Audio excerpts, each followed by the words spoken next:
People, we have a Pacu problem.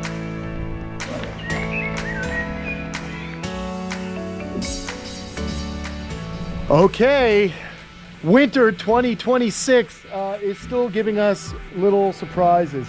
It's warm again, okay?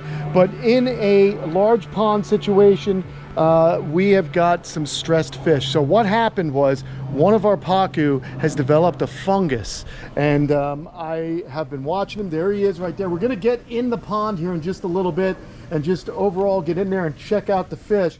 But you can see this Pacu has got some sloughing of his scales. He's got a reddish cottony kind of fungus that developed because what happened was these are tropical fish, and what happens is, of course, the temperatures dropped into the high 50s in this pond, and that stressed the fish out. Their immune systems were suppressed, and unfortunately one of our Pacu got sick. Good news is the water temperature is now 77 degrees, so that animal's immune system is up, and he's right here about to pass us. And this guy right here, you can see there's nice healthy pink skin underneath that reddish fungus that's sloughing off. He's still eating, he is still swimming with the school. He is not isolated. So right now, I am not gonna do anything but watch him. The only other thing I can do, if I notice things are getting worse, I'm gonna try and catch him out and then put a stock tub in here and raise the salinity. I'm gonna use non-iodized salt, just natural salt, and try and kind of boost it kind of helps with fungus and bacteria when you add salt to the aquarium. I can also add salt to the pond, but I'd need about $200 in salt and 20 40-pound bags in order to treat this whole pond. We've got, of course, our row turtles are back in, and they're doing well. But I want to get in and I want to have a look at this guy and the overall health of the pond as well. You know, I love the Pacu. It's an interesting thing. We've got the black Pacu, and we've also got 3 of our albino Pacu. And I just love the diversity of fish. I love seeing the cichlids. We got the gambusia, and of course we've got these Pacu. Now I'm also curious, we had a smaller black Pacu. I don't know where he is. I am not seeing him at the moment. It's possible that he's hiding, or it's possible I've seen a big blue heron out here. I wonder if that blue heron could have gotten our Pacu. But yeah, you can see that the water is a little bit cloudy. I've been running the pumps a little bit higher RPM, and I've added bacteria because now the water temperature is up. So I've added beneficial bacteria packets to it. We've got the Aquascape auto dosing system going on with their Clear and Maintain product, which releases chemicals, not chemicals, but natural chemicals into the water column here of the recreation pond. And we have the Ion Gen system, which is a copper probe that ionizes the water and kills algae. So I'm happy that the weather has turned, but it's just something now that we've got to keep an eye on with this fish. And I know you guys have been asking all about the Pacu. What's going on with the Pacu? How are the Pacu? They're doing all right. Pacu are an amazing fish. They're related to piranha, whereas piranha have sharp, pointy teeth and an underbite. The Pacu have square teeth, and they have more of an even bite to an overbite instead of an underbite. They also are omnivores to a degree, but they would prefer nuts, fruits, things like that. So it's kind of cool because I throw fruit into the pond and the around turtles get it, and the Pacu hit it pretty hard. These guys are from South America in the subtropical regions and the tropical regions. They're a farmed fish. They actually use them for food. They're a good eating fish, but they get huge. They are a large freshwater fish. Here they are over here. So cool to see them swimming around. Really, really enjoy them. But yeah, they're a really amazing fish. They have a very similar shape to a piranha, but they are in fact a lot less dangerous than a piranha. That being said, you can get a good bite from them if you wiggle your little finger in an aquarium. They have crushing jaws, so they do crush nuts and things like that. So there's also an old wives' tale, don't go skinny dipping. You don't want any nuts attacked by a Pacu. But that usually doesn't happen. That's just an old wives' tale. Anyhow, now that we got that out of the way, what do you say we head on into the pond and we get a look at the pond from under the surface. I think that would be a lot of fun. Don't you? That hurt, man. This screw pine has a serrated edge and it hurt my lip. What a bummer. All right, let's do it. We're going under. See you in a bit.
So really cool to see these guys underwater, and it's also fun to watch the aroused turtles get interested in the camera.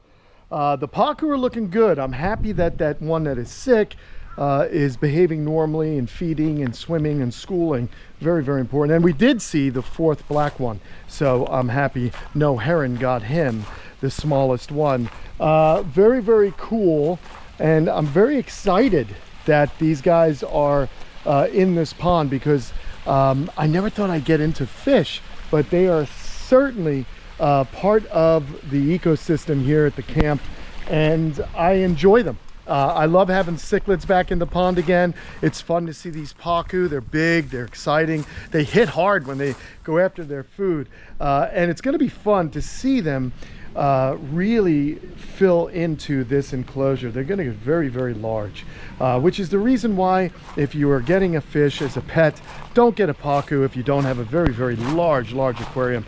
Most people just don't have the means. Down here in Florida, we are able to keep them, albeit with the odd, crazy weather, but they do well down here. So I'm pretty excited about it. One other thing I wanted to kind of show you guys is I was over here and I'm seeing little baby cichlids in this area, and this is kind of a nursery it's been developing here. Very oxygen rich, so there are a lot of fish that like to be here. We've got some Mbuna fish and Tropheus in here as well, and they're doing well. So I'm happy that the cichlids are actually reproducing in the pond. That's another plus. There's so many places for these fish to hide.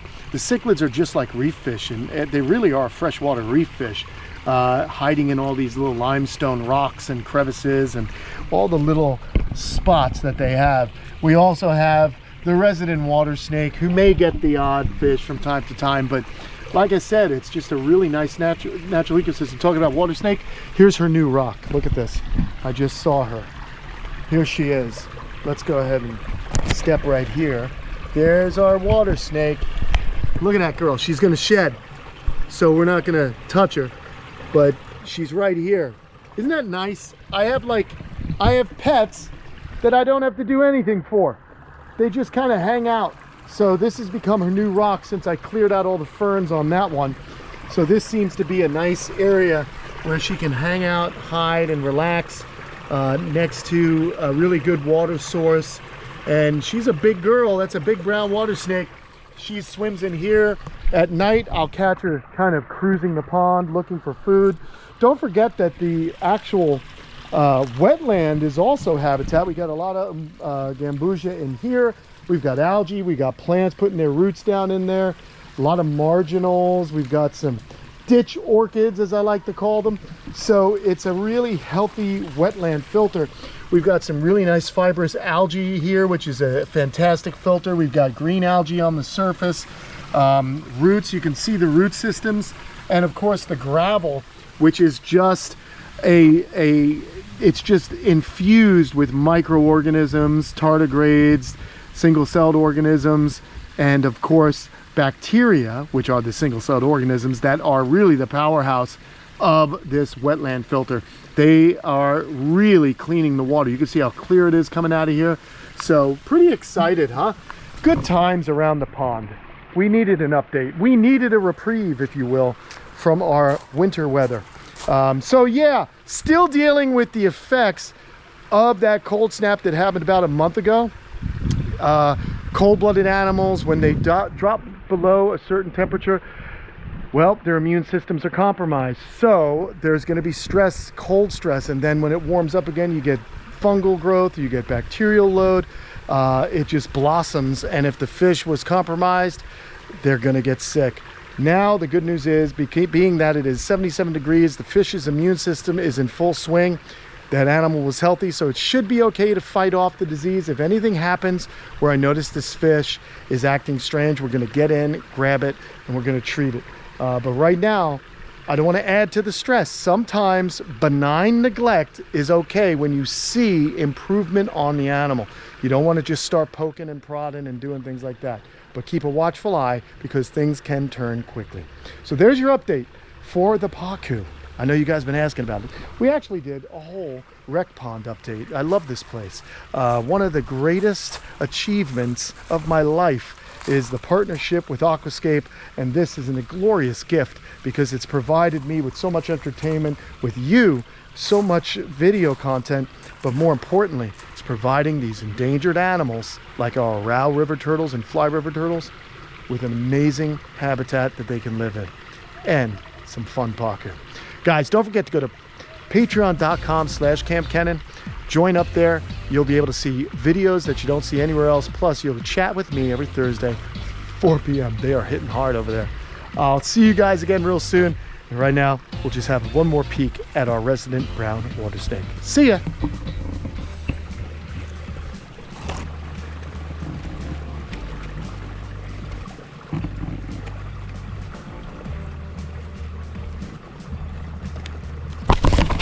I guess she doesn't like being watched.